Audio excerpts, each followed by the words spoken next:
Hey guys, this is the Oculus Quest 2, and this is probably the best standalone VR that you can get.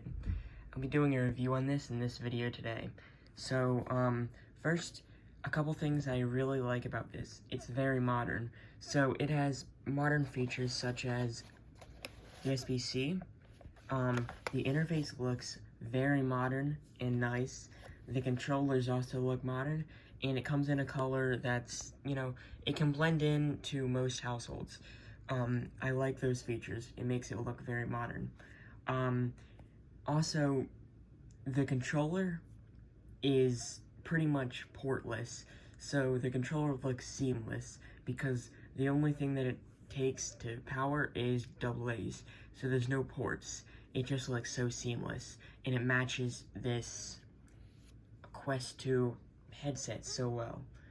So, other than that, one of the best features about this is the fact that you can use this, if you don't have a PC, you can use this. But then if you do get a PC, you can use an Oculus Link cable or a USB-C cable to pretty much connect this up to your computer, and you can use the Oculus Link feature to play PC VR.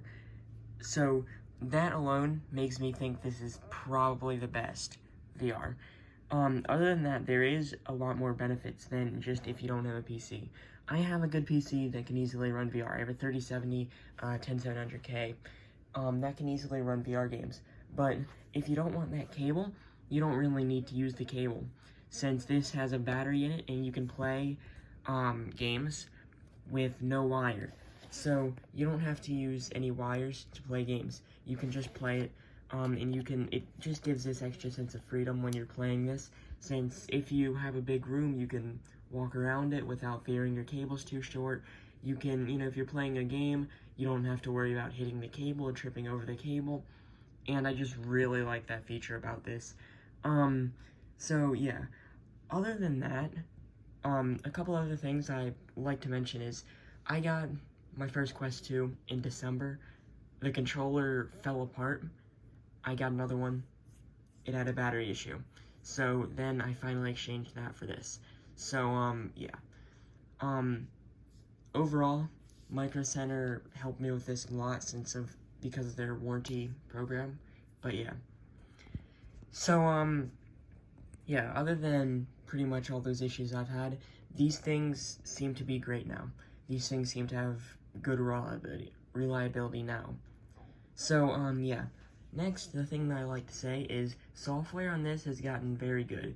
When I first got this, there was a bunch of tracking issues. So, there's pretty much problems with, sometimes it would have a big delay, or sometimes it would, I like to call this skipping tracking, where it will just, your controller will freeze in a single position for a couple seconds, then everything else in the game is working, but the controller will just freeze, and then a couple seconds later, it will go back. That's been completely fixed, or, 90% fixed. I've only had it happen once in the last month or two. That is a very, very good thing that Oculus fixed that. Thank you, Oculus, for finally fixing that. That was a big problem for me. So, the display on this looks great. It's very, accurate, actually. The colors on this look great.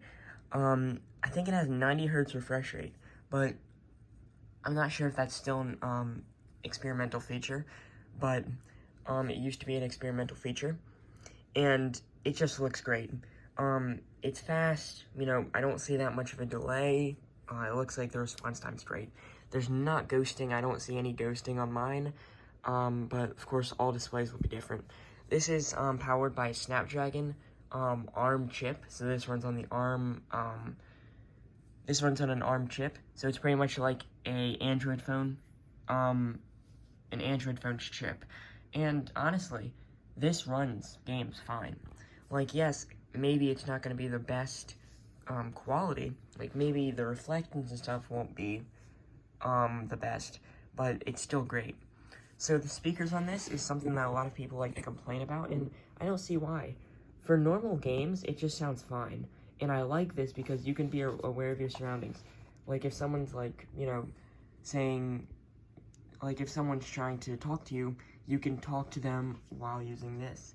if you have AirPods or something, you can be on a call while playing, because these are not like the PSVR's earplugs, and these are just literal speakers. These are kind of like those Bose frame sunglasses where it has a speaker in it, and I really like how these sound. It's definitely not the best sound. I would not want to be listening to, you know, that much on this, but it's great for just, you know, normal use. And if you don't like the sound, there's a couple ways you can fix that. One, there's a 3.5mm headphone jack on the side next to the USB-C port, or in experimental features, there is Bluetooth that you can enable. And I actually tried that with my Sony XM4s last year, and it worked fine.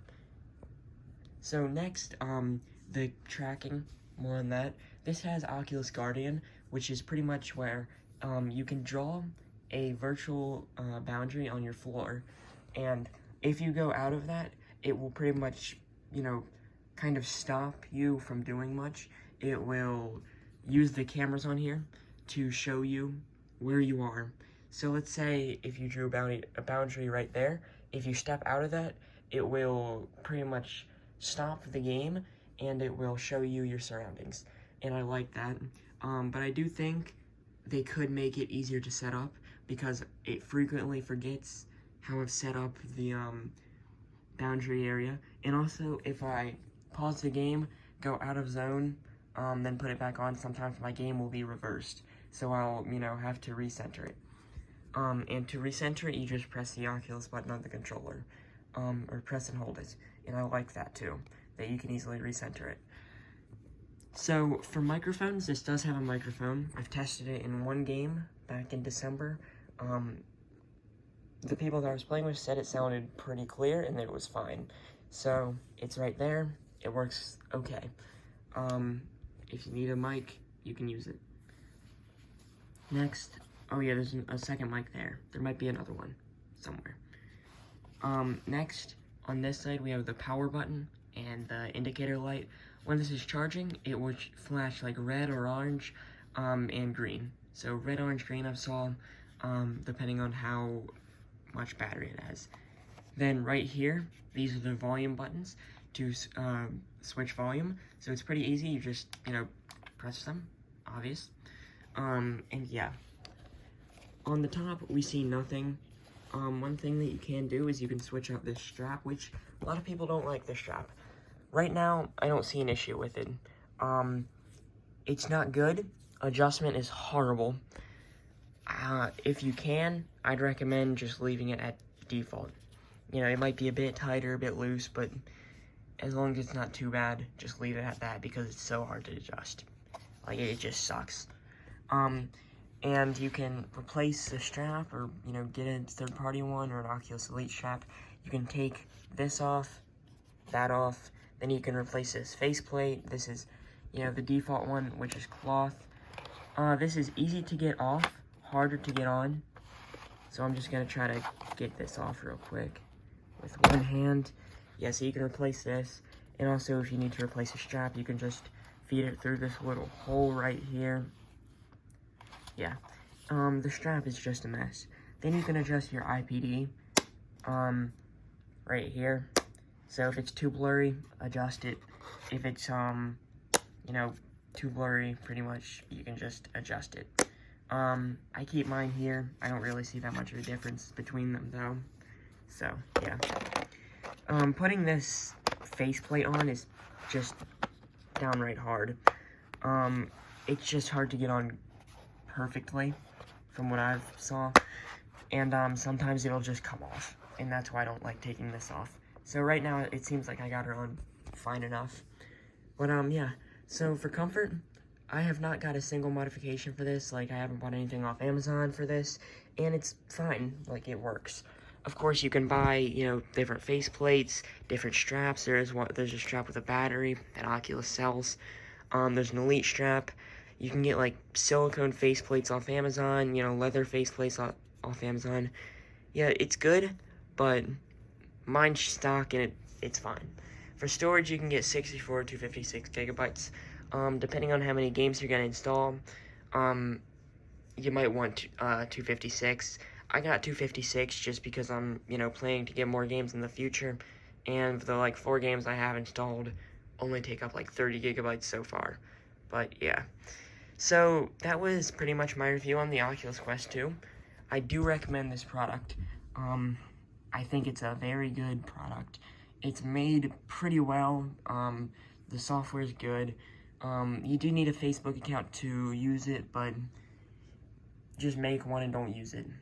I think that Oculus has some sort of stupid restrictions on that, but whatever. Do your research before, with the Facebook account stuff, before you before you buy it, to make sure that your Facebook account's alright and all. So yeah, thank you for watching. Like and subscribe if you liked this video, and goodbye.